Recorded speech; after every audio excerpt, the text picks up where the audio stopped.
Hi all, welcome to Blasters arena. Kerala ബ്ലാസ്റ്റേഴ്സിൻ്റെ ഈ ISL season വളരെ മോശമായിരുന്നു. പ്ലേ ഓഫിന് യോഗ്യത നേടാനാവാതെ പുറത്തായി. അതിൻ്റെ പ്രധാനപ്പെട്ട കാരണം പ്രതിരോധ നിര വളരെ മോശമായിരുന്നു എന്നുള്ളതാണ്. ഒരുപാട് ഗോളുകൾ നമുക്ക് വഴങ്ങേണ്ടി വന്നു. ഇൻഡിവിജ്വൽ മിസ്റ്റേക്കുകൾ ഈ സീസണിൽ കേരള ബ്ലാസ്റ്റേഴ്സിന് വലിയ തിരിച്ചടി ഏൽപ്പിച്ചു. ഏതായാലും ISL ഒരു കണക്ക് ഇപ്പോൾ പുറത്തുവിട്ടിട്ടുണ്ട്. അതായത് ഈ സീസണിൽ ഏറ്റവും കൂടുതൽ ടാക്കിളുകൾ വിജയിച്ച വോൺ ചെയ്ത താരങ്ങളുടെ ഒരു കണക്കാണ് ഇവർ പുറത്തുവിട്ടിട്ടുള്ളത്. കേരള ബ്ലാസ്റ്റേഴ്സിന്റെ അഭിമാനം കാത്തത് നവോച്ച സിംഗ് ആണ്. അദ്ദേഹം ഈ സീസണിൽ മികച്ച പ്രകടനം നടത്തിയിട്ടുണ്ട്. ഏതായാലും ആ ഒരു ടാക്കിളുകൾ വോൺ ചെയ്ത താരങ്ങളുടെ പട്ടിക നമുക്കൊന്ന് പരിശോധിക്കാം. ഒന്നാം സ്ഥാനത്ത് മുംബൈ സിറ്റിയുടെ വാൽപ്യൂയാണ് വരുന്നത്. 71 ടാക്കിളുകളാണ് അദ്ദേഹം ആകെ നടത്തിയിട്ടുള്ളത്.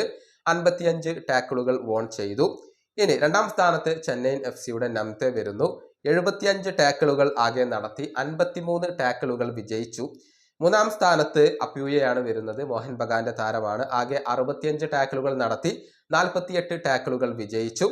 അതുപോലെ തന്നെ നാലാം സ്ഥാനത്താണ് രണ്ട് താരങ്ങൾ വരുന്നത്. സുഭാഷിഷ് ബോസ് വരുന്നു.